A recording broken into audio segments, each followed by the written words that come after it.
So I have this long-running stupid joke that I do sometimes where I bring the mic really close and put on my NPR voice and say, "So you've got a new book coming out. Tell us about it."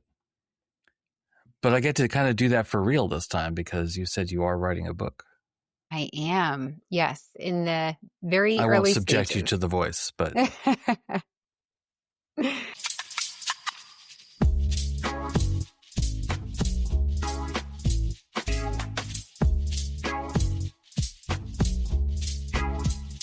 Yeah, well, it's something I've wanted to do for probably a decade, and I'm finally gonna put myself out of my misery and just do it. Just get it done. My yeah, husband's tired of hearing me tell him constantly, like, "Why isn't there a book about this? Someone needs to write a book about this." So that's what I'm gonna do, and the book is on using projective techniques in UX research. okay, cool. Can you talk about it or do you need to hold that Sure. stuff? All right. So, Yeah. Yeah. hi, I'm Matthew. I'm new to UX research. What's a projective technique? Okay, a great question. A Thanks. good place to start, and a Thank you common for question. complimenting me. Yeah. So, a projective technique really it's about encouraging participants to project their feelings. It could be assumptions, narratives, really about something that they might not be able to express directly. And you sit down with a clipboard of predefined questions and you want to ask questions, but oftentimes what we want to learn really exists beneath the participant's own level of awareness. So a technique is really considered to be projective if you present a participant with some kind of ambiguous stimuli. It could be anything. Pictures, music, words, anything at all. And you're asking them to do a little work where they're going to either interpret it, complete it, react to it in some way, and project their own unconscious, feelings, thoughts, motivations, attitudes about something. And this is something that we all do, right? Typically in our normal life, every day we are reacting to stimuli. It could be art, could be music, could be something someone said. And what's triggering for one person may be completely benign to another person. Just they have no reaction to it. So it's very personal. And I really love that because you never know what you're going to get, what's going to not necessarily trigger someone in a bad way, but I find these techniques to be extremely effective just to get people to feel, to react, to open them up, to get them to talk. And really, I think as researchers, that's one of the hardest things we're tasked with is just to sit down with complete strangers, get them to open up to us and just start talking. Right. Right. Kind of like this. Because I don't think we've met before, Mhm. have we? No, we've never met Okay. before, Yeah. and I've seen your Yeah. name a bunch over the years. We've both been in the industry for decades, and no, it's good to finally meet. Yeah. Forgot to do the human stuff first, right? That's on me. It's all good. I thought of sort of two, what do I want to say? Welcome to the UX Matto show where Matthew's command of the English language diminishes the moment he tries to think and speak at the same time. I'll make it simple. Don't overthink it. When to use it, and then how to synthesize it. Mm. Yeah, yeah. Wait. Because, like, going back to what you just said a moment ago, like, person A, person B might have complete different reactions, even if the task is draw a map of whatever.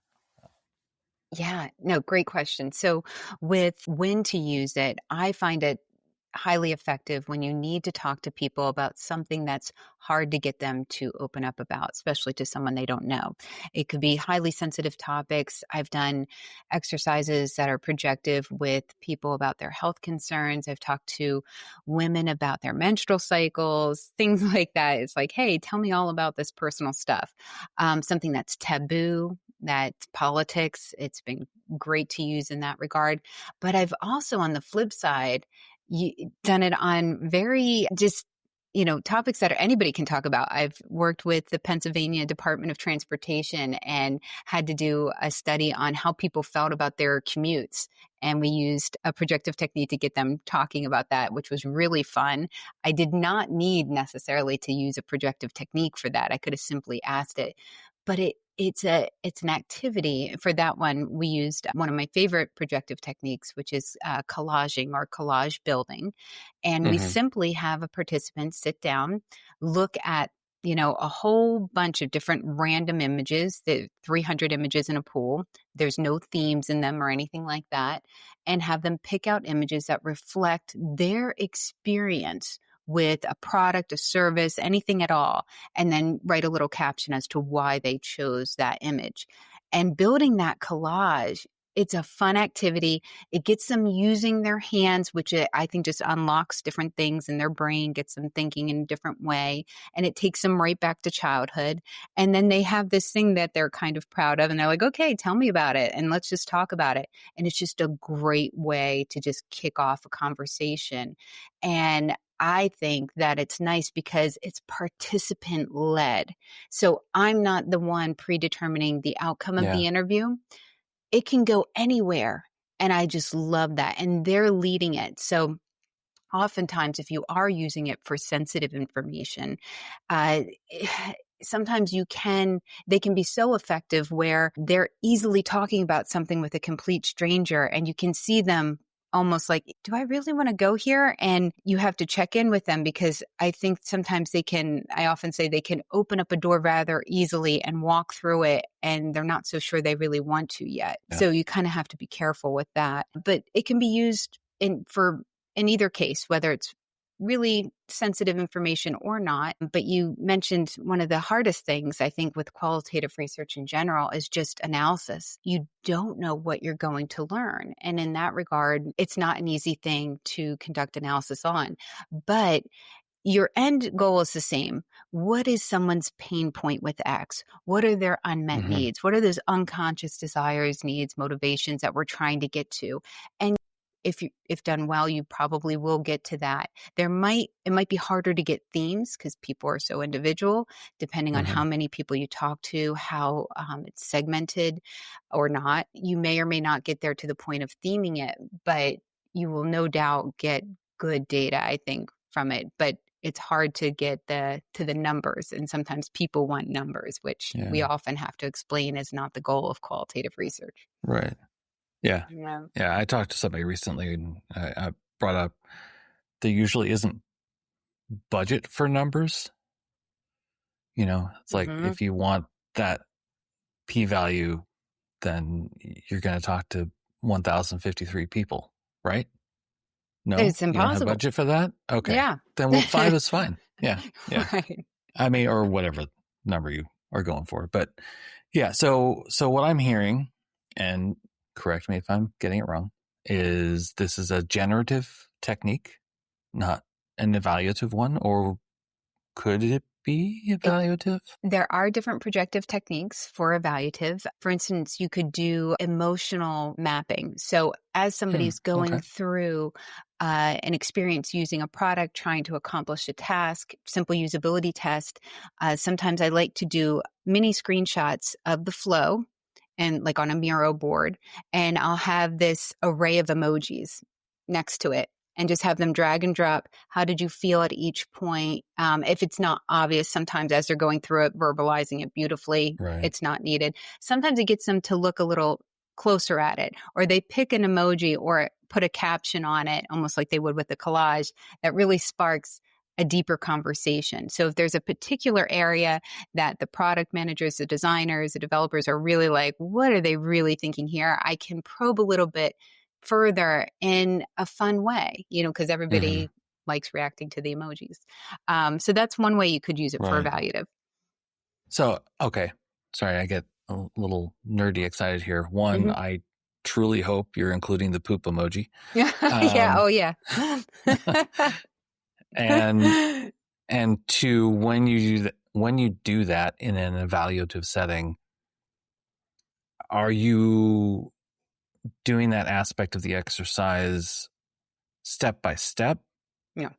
At the end. You're waiting until the end and then Yeah, I okay. really love to try, if possible, to take that fly on the wall approach where I try not to interrupt them as little as possible as they're going through it, and possibly interjecting with a probe here and there, but then having them go back and I'd like to, now that you've gone through it, let's go back a few screens. I just wanted to ask you some more questions here, or let's look at the whole flow and just get some reaction to what you thought from start to finish.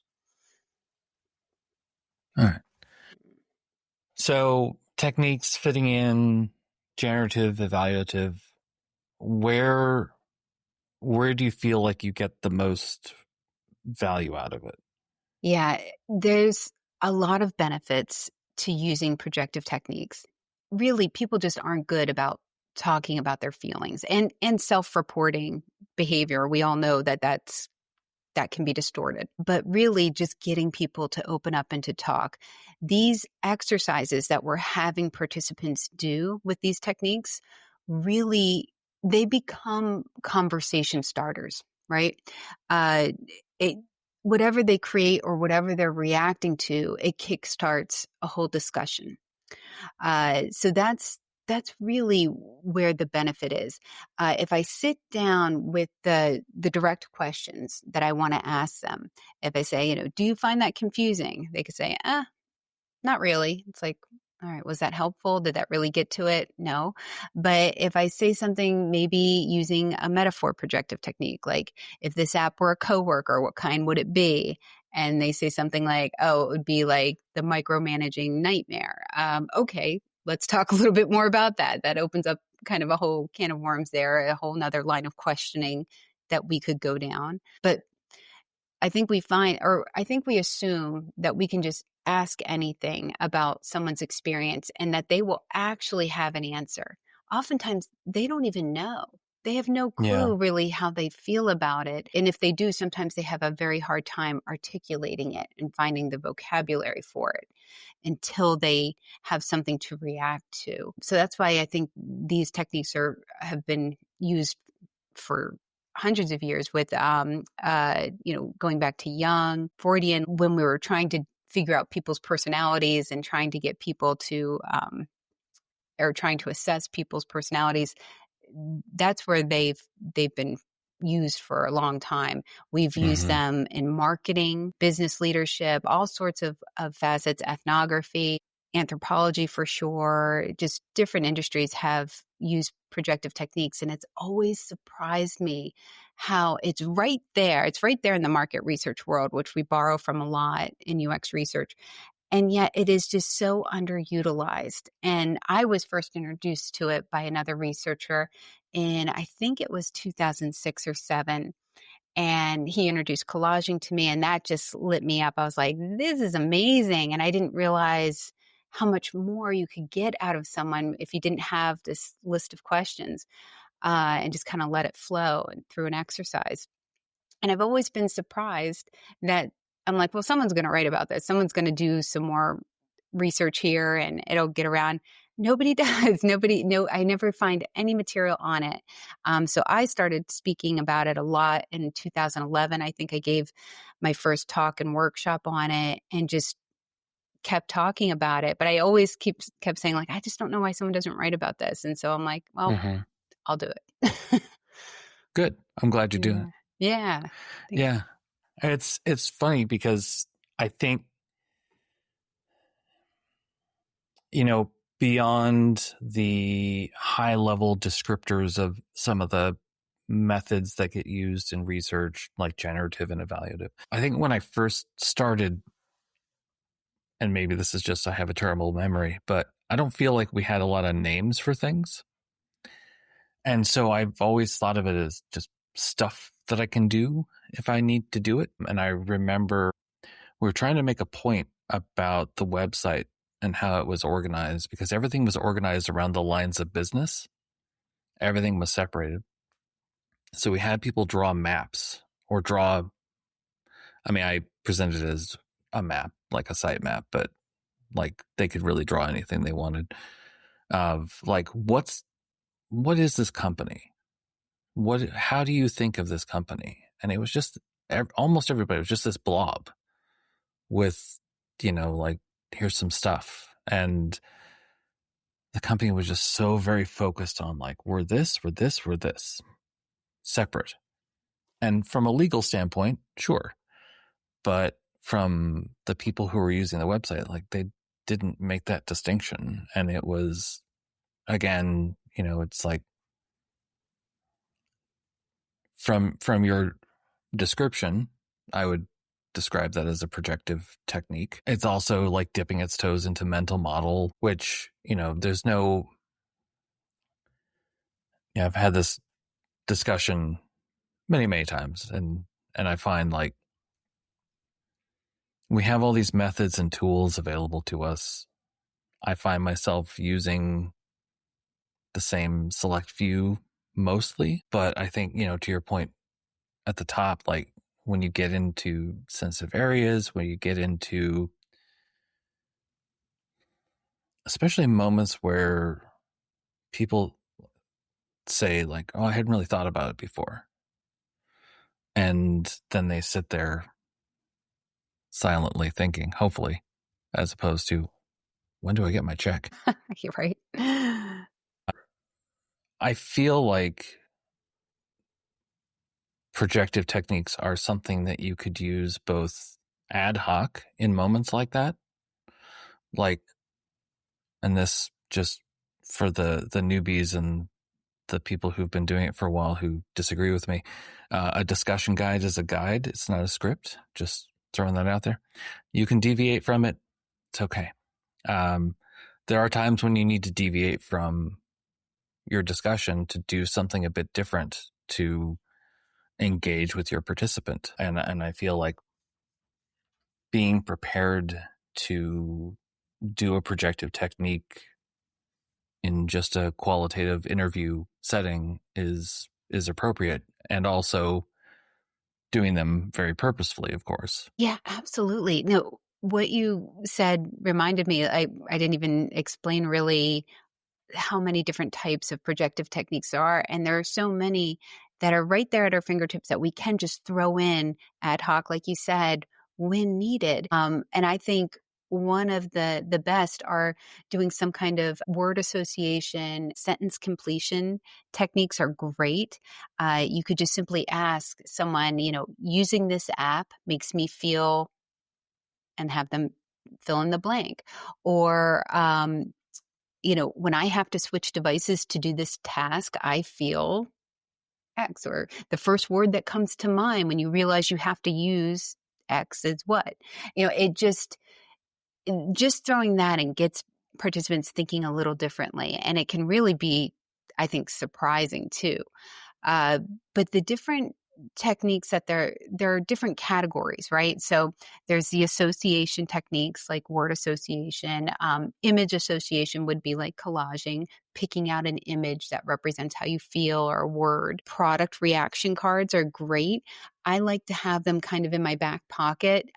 Sometimes it just is a great way to just show them a list of words and, how did using this device, app, whatever, make you feel, pick out the words and go from there. The sentence completion, there's story completion, there's dialogue completion, where you get to actually, you could have a little exercise where you have speech bubbles that are blank, have them fill it in. There's the construction techniques, like you can have them create their own journey map of how they think from memory, their step-by-step processes. Storyboard creation. There's a technique that's been used for a very long time, definitely in market research, not used as widely in UX, but I think it's fascinating. The Lego serious play method. And this is interesting because you actually have people play with Legos and build these metaphorical Lego models and just expressing how they feel about something. And that can seem a little bit deep for sometimes the UX research that we're doing, but oftentimes you can find, if you get creative, you can really get to some deeper things that you're trying for. It's all just dependent on what you want to learn and what you want to get out of it. But one we've used a lot is product love and breakup letters, and creating a UX graveyard or eulogy exercise if you are not in love with the product, or if you are in love with it and all of a sudden it's no longer available to you, write a eulogy for that. And it's wild what you can learn from that kind of exercise. It's always fun too, Oh, to yeah. share. That's interesting. Yeah. Mm-hmm. So speaking of sharing, what type of this, this is a leading question. I'm going to go for it. What type of resistance do you get from clients, stakeholders to doing these types of activities? I used to get a lot more than I do now, and I'll explain why. But traditionally, it's we we don't we don't want to get to the mushy stuff. We want to, like, where do we put the button? This isn't the kind of Yeah. data that's Yeah. going to tell you where to put the button or how it should look or anything like that. Of course, we understand that this kind of data is all about, should you even have the button or the product to begin with? So it's much more foundational in that regard. If you are trying to convince stakeholders why they need this, that's the wrong angle. It should be obvious. We need to first pick the research method that fits their needs, not vice versa. So, For sure. yeah. And that's just oftentimes when I was first starting out, I would almost I guess you could say, ask for permission, which is not the way to go about it either. Just coming at it from if you want to learn this is the best way to go about it. And this is the reason why. Now, really the pushback that I get is more about time. These are time intensive. So if you have an hour with a participant, you can spend the first 20 minutes doing a collaging exercise or something like that. But that's 20 minutes gone, and the time goes by so quick, and every minute with a participant is crucial chance to learn something. So you can leave them as time fillers, or if you're going to build them into the interview, sometimes it has to go an hour and a half, which is hard. And I know that makes it a more expensive and longer project, but that's usually the biggest pushback I get on it. But oftentimes what you see is the richness of the data that comes back. Usually they really get hooked after they see it. And what we'll do sometimes is a homework assignment for the participants. So if we have an hour with the participant, we perhaps will pay them just a little extra to spend 20 minutes or a half hour on building a collage, reacting to something in another way, like whatever it may be, writing that product breakup letter or love letter, and then use that as a basis for the conversation. Like, great, you made this. Let's kick it off by just discussing what you created. Right. So it starts unmoderated and then it goes to moderated. Mm-hmm. Yeah. Well, moderated, but just unscripted. Or unscripted. Yeah. Yeah. The reactions to it. Like I'm thinking about some experiences I've had where there was crying, and that moved people in ways that they weren't, like the stakeholders, in ways that they weren't expecting and in ways that they appreciated. I wonder,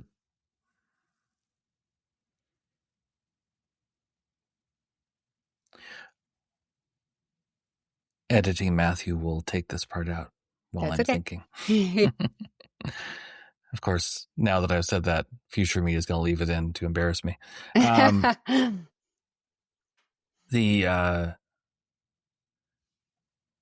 am I going with this? People who, yes, there we go. One of the things that I feel like I run into a lot is, we'll use your example of where do we put the button. That's often the least, it's not unimportant, but it's the least important thing. It's the least problematic aspect of their organization. Really getting them to start thinking in terms of, like, what are you doing and why are you doing it? We can talk about the how later. until we understand those bits, like, you're really guessing, and guessing is just not like it works sometimes and it's cheap, so I get the allure. Uh, but I guess what has been your experience with those? I'll be generic and say those aha moments that really like just stopped them in their tracks and made them go, oh, this is important. Yeah. Yeah. Well, you brought up a good point about tears, right? Because that can happen. Some things are emotionally triggering. You could be talking about someone's daily commute, and all of a sudden they see a picture of something that makes them think of their mother that just passed away or something. Who knows? And that can happen. And of course, tears and strong reactions, you learn a lot from them if they're related to what you're trying to learn, but it's never the goal, right? We don't want Yeah. to cause any kind No. of trauma or anything like that. Uh, but I find with these techniques, much more so than any kind of one on one interview with predefined questions, it will often go there and get to that deeper sensitive reaction. And stakeholders, if we're picking out images, let's say, and doing some image association, and someone picks out something dark and mysterious, like we were doing a app for gift giving for Indigo, which is a company in Canada. It's like the premier bookseller in Canada. And they wanted to make gift giving easier. So they had an app for that. And they were talking to people about what it's like to give gifts. And it's, something that's not that deep, really. But for some people, it's a major source of stress and anxiety. It's like, oh, I'm tasked with figuring out something unique and new, not a repeat. I hate gift giving. It stresses me out completely. And they're picking out these images of like dark forests. And it's like I'm lost and I don't know where to start or where to go. It's like, whoa, that hits home. That Mm-hmm. definitely builds that empathy, right? That we're trying to with the team to understand. It's like, this is why we're building this. This is the problem we're trying to solve. This is how they feel. And that hits home way more than me just being like, yeah, people are stressed out. It's like seeing it, feeling it in those pictures and in their own words really helps. But on that line of, I guess psychological safety, right? If somebody is getting emotional during an interview, I I always say if you're going to use these projective techniques, you have to understand and anticipate trauma. It can happen because again, anything can trigger it. Um, so you need to know, you need to kind of arm yourself with what you're going to do if that should happen and not just find yourself in that moment and be like, hey, I don't know what to do.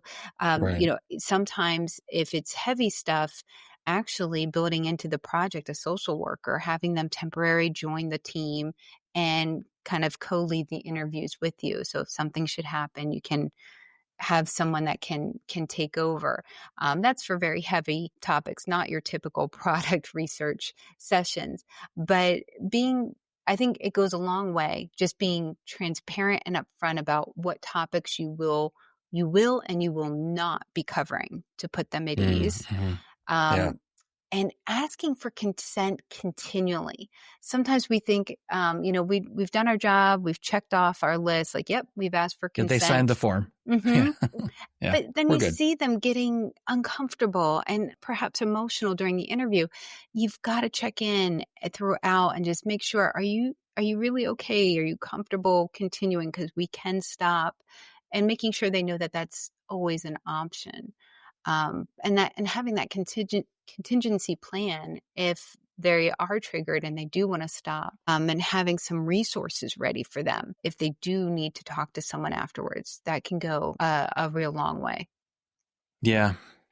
Yeah. It's the stopping. I suspect that researchers don't use that often enough. Like, it's okay to stop. You can sync up with that person at a later date. You can find another participant. It's okay to stop. Yeah, it's the crying one was doing some research around some chronic pain issues. Yeah. I don't know if this is truly particular to healthcare, I was about to say, particularly in healthcare.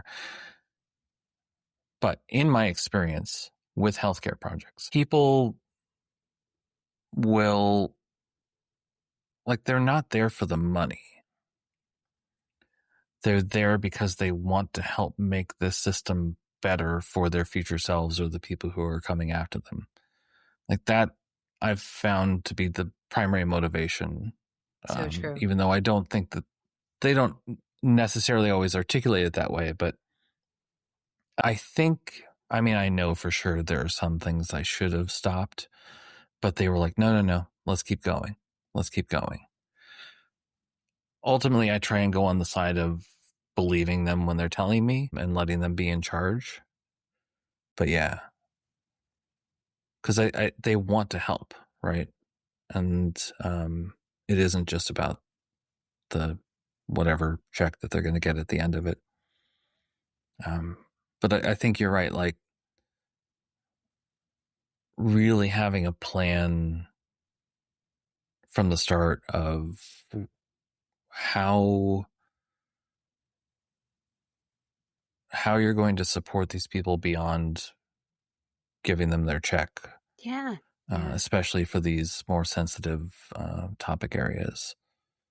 Yeah, I've totally triggered you for an hour. Here's your check. Have a good Yeah, day. yeah, Like, yeah. that's terrible. Would you like to be a participant in the future? Right. Yeah. Yeah. Yeah, the other thing I thought of while you were saying that is, I don't know if anyone would literally articulate it this way, but I think a lot of product companies think that all of their users are highly emotionally regulated all the time while they're using the product and have all the time in the world, are not interrupted by anything, and care as much about the product as they do. Which sometimes I've seen that. Well, the caring part. I mean, if anybody's emotionally regulated all the time, I'd like to subscribe to your YouTube channel. But I think for me, that's often been one of those really great moments, especially for stakeholders that are open to being, I would put it this way, like being open to being changed by what you discover in the world. Because I think I've run into plenty of stakeholders who are usually in that C-suite who really seem to be keen on maintaining the status quo and therefore aren't as open to being changed by research. But when you get those stakeholders who are like gut punched by what they find out through this process, to me, it kind of goes back to my question I asked you earlier about like the value. Like to me, that is value. I'm not Mm-hmm. talking about business value or let me demonstrate my value for my seat at the table kind of value, but like the true value of the impact that you're having, both for the people that you're working with, the people who are your participants, and then last in the list, this is an ordered list, for the product or the service Yeah. to hopefully improve it. But yeah. The value, and you don't normally, everybody wants to use research, rightfully so, to hopefully build better products. But that idea behind, we're also trying to understand deeply the problem, like get deep into that problem Yeah. space in order to empathize with the people we're building the products for. And often it's just lost. It's like this foundational research, sadly, isn't valued, I feel, as much as it used to be. This idea of just better learning the user's world in order to design for it. I see it just not, everybody's moving so fast. It's like, let's just figure out where to put the button. And that's a shame. But you mentioned uh, chronic pain study, and I had this similar experience. So it was it was very early years for me. So 20 years ago, I was in my mid 20s, and I had to do a chronic pain study, and I sat in a room for 3 days with people who just suffered with chronic pain, and I didn't even know that was a thing at the time, stupidly. And No, just not what stupidly. You discover things when you discover them. So, Yeah, yeah. thank you. So Yeah. go ahead. And I couldn't get over it. It's just, people, and I think you're absolutely right. They weren't in it for the money at all. A lot of them were disabled to some degree, had trouble walking, and to sit down and talk with them about their pain and to learn that they have two choices, because this was for a drug company, right? Be on the drug and not really be a human. Like, they're just zoned out. They're totally, they're Yeah. drugged, or be in pain. And I was like, damn, that sucks. And that's their life. Um, and that's powerful. And it was really important, but I'm just a researcher, one person talking to these participants. And then I have to go report back, because very rarely do you get the people observing who really need to be, right?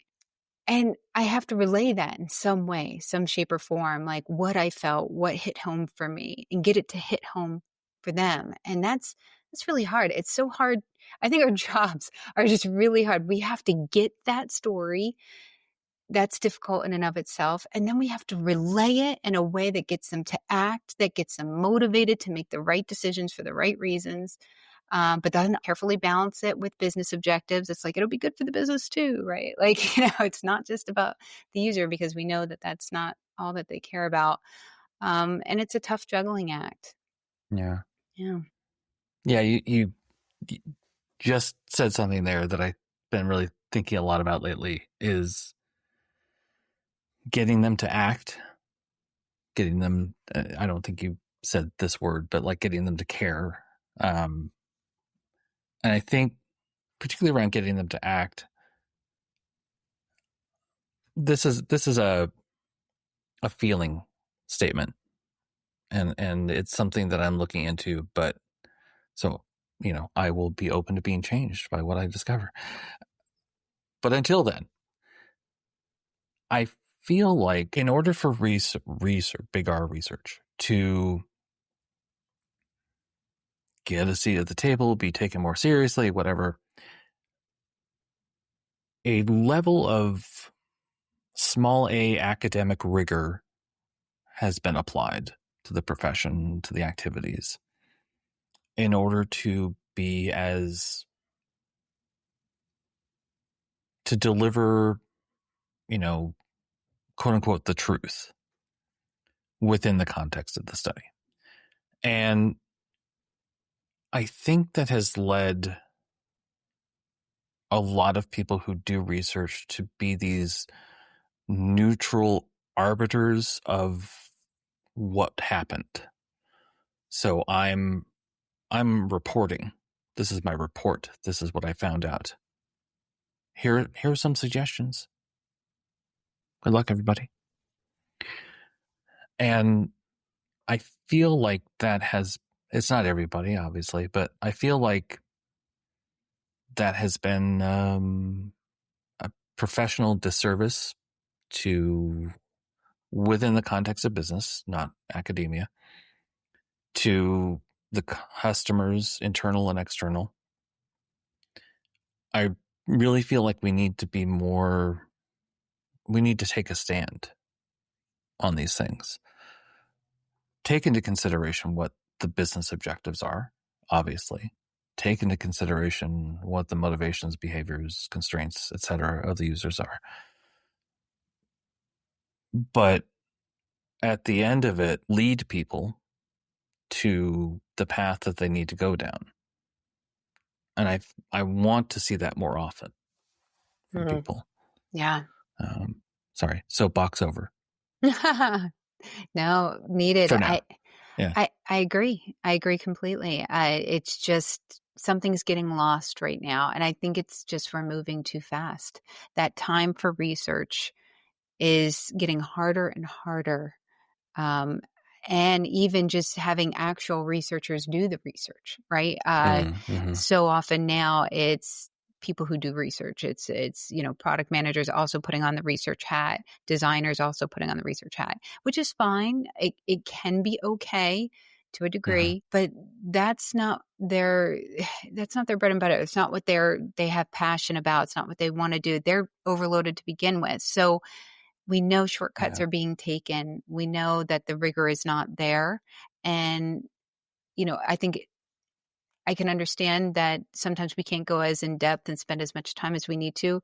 We know in this industry that we have very small budgets, we have very short timelines, and you don't have to watch 20 people fail at a task to know it's an issue, right? Evaluative. We know we can Yeah. move quickly. We know Yeah. the value in that. But that foundational, just getting them to take that sprint zero step, like Mhm. let's just really understand what we're doing before it's just guns blazing. We're moving. I always say we're moving with scissors. And that's difficult. It's difficult to get people to really, I think, appreciate what we can do in that environment. Yeah, I do think there are times and contexts in which let's run a little bit, see, human speech, a little bit loose with our approach. I find that that can be helpful when it really is more of in a discovery mode where we're sort of not testing, but testing the waters of the context within which we're trying to do some research, and the result or the output of that will be a better understanding of what research needs to happen, not here's a UI spec, go nuts, Right. kids. But yeah, my soapboxing earlier, I'm not trying to get rid of the rigor at all. Just I want a bit more take a stand. But yeah, I don't know, speaking of the D word, democratization. I think because of how I started, where we had to do both research and design, and that was the job. And we partnered with business analysts and project managers. We didn't really have we had product owners, but there wasn't like a product manager the way we have it now. Like it was really a group effort to get this stuff done. Even splitting up so that we could run in parallel on things. But there was always somebody who was well versed in research practices, setting up the study, leading the analysis, all that stuff. But we did distribute the workload for sure.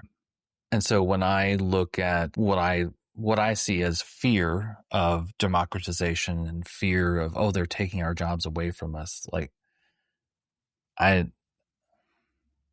I still want researchers to be in the mix, but I don't want us gatekeeping as much. And I know for sure, not that they watch the show, that there are some people who are like, absolutely not. They should have no contact with research, no contact with customers. It doesn't represent reality unless you, as the researcher, control the budget. Mm. If you do, great. And please hire me. But that's it. It's pretty rare that that happens. Yeah. So, I have I have so many feelings about that. I agree that we shouldn't gatekeep. And I love it when a designer, a product manager, someone is really jazzed about research and yeah. they want to go firsthand, collect some data. Awesome. I love it. It's great. What I don't love and what I'm seeing is oftentimes they're busy. They've got way too much on their plate already, and then budgets are slashed. And oh, by the way, we don't have money for a researcher. We don't have, we don't have the head count. You're going to have to take that on now. And it's like, oh, then it's a slog for them. They're not passionate about it. And I think whatever anybody's doing, whatever domain they're working in, they've got to love it. They've got to have a passion for it to really do it justice, whether it's design, coding, whatever. That's just how I feel. Now, there are people who have a jack of all trades. They have passion for many things and they can do many things. I think that's great. And if you have that on your team, utilize it. Give them the work that they do. But I do a lot of training. I really love teaching, and I love when people are jazzed about research. They want to learn more about it. I love running workshops. And what I've found, I've had clients bring me in. It's like, we don't have money to either bring you in or to hire more researchers. But if you could, skill up our design team, our product managers so that they can do the research, that would be great. And I can't tell you, those workshops are so different. The participants, it's just like, oh, they don't want to be there. Yeah. And if you're teaching Yeah. somebody who has been voluntold to do something is very different. When I pause for, hey, does anybody have any questions or anything? It's like crickets. They're just waiting to be released. They're not, they're multitasking. They're reading their email. But people who are just like so eager to learn this craft, that want to be great researchers, they could geek out on research all day long, and they're asking great questions and we're having good discussions. But it's just, I find that the training sessions it says a lot to me about Mm-hmm. what can sometimes happen if you are democratizing and you don't really have people who have the bandwidth to really do it or the passion to do it. My guess is that if we could solve the bandwidth issue, the passion might come into play a bit more. But I also think, and I will probably to the end of my career, which is going to be in about 15 minutes here, is I will dunk on product management all day long. But always in the back of my mind, I understand that a lot of people in product management got promoted into it, accidentally fell into it. And there's a lot of stuff online where you can learn how to be a product manager. But do you have time to do all that stuff? And does your company actually support you in doing those things? And I think that that's like for all roles, but particularly the ones that they have a primary thing that they're supposed to be doing, and then we're dumping research on them as well. Like, they already don't get support for their primary job, and they've got to Yeah. do something else. Like, that's not democracy. That's not useful, right? And I think that, again, because we got to move fast and win, whatever that means. I mean, I know it means more profit, whatever, but I want product management involved with research. I want designers involved with research. I want engineers involved with research. If they have time, if they have interest. But I also want the organization to allow for the time and engender the interest and allow for these opportunities for people to. I'm not asking you to become a researcher, but I know you're talking to customers on a regular basis, and I want you to stop asking dumb questions. Yeah. Yes. that lead to Yes. the answer that you're hoping for. Right. Yep. The level of bias. See, there it goes. There's my dunk on product management. There we go. And got there. Doesn't it scare you too that all that can be true, the bias and everything, and then also they're just working with unrealistic timeframes. Everything's go go go, and it's great when the organization is like, we want research, but we want it lightning fast at this unrealistic time frame, and you can't even sit there and really marinate in the data and absorb it and really think about it and analyze it properly. Now, I think people who do research, non-researchers who do research, reaching for these tools, a lot of AI tools that can just synthesize things very quickly for you. And oftentimes we all know that a lot of times it's hallucinated and not accurate. And I hate that what I'm seeing a lot of is good enough. check the box. Yep, we did research. We did some quick, AI analysis on it. And everybody's just running so fast that they're pleased because they don't even know what they're missing. They don't even realize, and that's scary. That's great. I give talks on using AI for UX research. There are great things out there to help us, but I'm scared when these tools are used improperly or when there's that rush to just get it done. There's a lot of shortcuts that could be taken that are just not Right. good. The first answer is fine.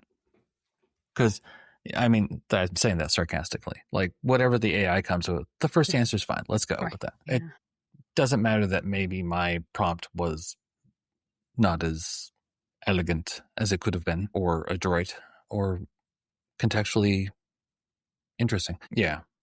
Well, let's not talk about AI. Yeah. We could go on and on about that. Enough of that guy. All right. Well, let's switch gears. Mm-hmm. And it's time for 7 plus or minus 2 questions. Okay. Are you ready? Sure. Okay. So this is new, mostly new set of questions. So you're the first. Okay. And feel free to be like, Matthew, that's a dumb question. There's no guardrails on any of this. Whatever comes to mind is the right answer. Professional, personal, doesn't matter. And you don't have to answer the question. Okay. All right. So here we go. Question 1. Who did you help recently and how did it make you feel? Gosh. Jessica Ivins, wonderful colleague who I've known for over 20 years. I wanted to bounce off some research ideas. She is a lone researcher in her internal job right now. And I love her brain. I love talking to her. So I will always be there for her. So we had a great chat the other day. Cool. Next question. What's your least favorite thing about your profession? Right now, I can tell you as a UX consultant, as a research consultant, I'm so pissed off. Our rates are getting slashed. What we could charge, we can't even get what we were making 5 years ago. It's unbelievable. So I talk a lot with UX consultants about this, other ones. We're all feeling the pain. It's hard to not only get the work, but to get paid properly for the work. I'm seeing a lot of craziness with like $50 an hour for people who are 25 years in their career, seasoned veterans. Like, no. So that's really frustrating right now. Yeah. $50 an hour is incentive for me to take a really long time. Right? Whereas, seriously, way long. It could be like, yeah, this is like a 4-hour project. Oh, I meant 50-hour project. Yeah. All right. Question number 3. What is the most beautiful thing you've seen in the past week that has nothing to do with the screen? Wow. Beautiful thing I've seen. Interpret as you will. Yeah, it's like I'm reaching for, I'll be totally honest, I'm reaching for something with my kids. It's not there. Honestly, it's, Shreds. we've had one of our first like real snowfalls up here in New Hampshire, and it's just gorgeous. It's beautiful. And just, we were very lucky that our house abuts some conservation land, and we just have the woods in the back and just seeing everything covered, just gorgeous. Yeah. Okay, cool. Question number 4. What's a decision that you made that prioritized business goals over users, and how do you feel about it? These are tough. I have to think. Let's see. Business goals over users. And if this, I'm testing these questions out, and if this veers too much into NDA land, yeah. That's hard. I recently had a project. I'm trying to think if I can. Yeah, I definitely won't share who it's for. Testing out some AI features, and it was very clear. I think. Well, it was a mixed bag of those that embraced it, those that didn't. But it was going to happen either way, right? It was going to be incorporated into I don't even understand really. Like, I think they were just trying to assess how badly the the triaging would have to be, because they were going to move ahead with it either way. Didn't matter what the research really said. Right. No. Yeah. Classic. Yeah. That to me is in a very similar category as we test everything. Everything. Like, Yeah. but why? Oh, because it's in our OKRs. Like, but why? Like, I mean, you want to give me money, okay, but you don't need to test this. Like, this change it's fine. Oh, but we gotta. So it's more interesting things out there, people. Again, soapbox. All right. Penultimate question. Who should I talk with next? Oh gosh, that's hard. There's so many. Um, you were talking before about business needs, and we grapple with that business needs. Erica Hall is talking so much great stuff. Not sure if she's already been on your show or not, but I think she is speaking what we all need to hear about understanding the needs of the business and how to balance that with user research. I just love everything she has to say. That would be my vote. Okay, cool. All right, last question. Ready? Mm-hmm. So imagine that it's a year from now. What do you hope to not be carrying anymore? Wow. Um, I'll be dead honest with you. So my husband is a UX designer, so we're a UX household, which probably isn't smart. At one time, that was great. I wish we were a little more diversified because everybody's going through layoffs. My husband's now going through a layoff, trying to find work, and I hope we're both not carrying that into the next year. This time next year, I hope we're in a much better place. It's hard now. It's a hard time, and we're both feeling it. Just it's wild times. So Yeah. yeah. Huh? Yeah, I was talking with somebody recently who's in UX, but at that higher level where they're so busy with their stuff, they aren't really looking at what's going on out in the outside world. And I said, it's really tough. Yeah. And they were like, why? And I said, well, one of the reasons that I'm seeing is so many people who actually know what they're doing have been laid off over the past 4 years that the market is flooded with very capable people. Whereas 5-6 years ago, if you got laid off, it'd be pretty easy to stand out in the market because you were competing 99%, no offense, with General Assembly graduates who just came out and they all have the same project that they did. So their portfolios all look the same. And so it was very easy to stand out back then. And now it's, I don't get the gig, but I am very positive it goes to somebody who really does know what they're doing. And that's just on top of all the other reasons it's been hard. But so it's good that people are getting some of these jobs, but it really gets exhausting Yes. when you're not the one finding the work, which has been the past 20 months for me. Oh, I'm so sorry. And I wonder if it's, we're talking a lot about this, like, is it ageism? Is it, or is it just straight up Yeah, competition, or is it a I'm mixture? not old. I'm not old. Yeah. It's Yeah. crazy. Yeah. And it's so frustrating. It really Yeah. is. Yeah. Yeah. I mean, one of the questions I get often is like, even when I'm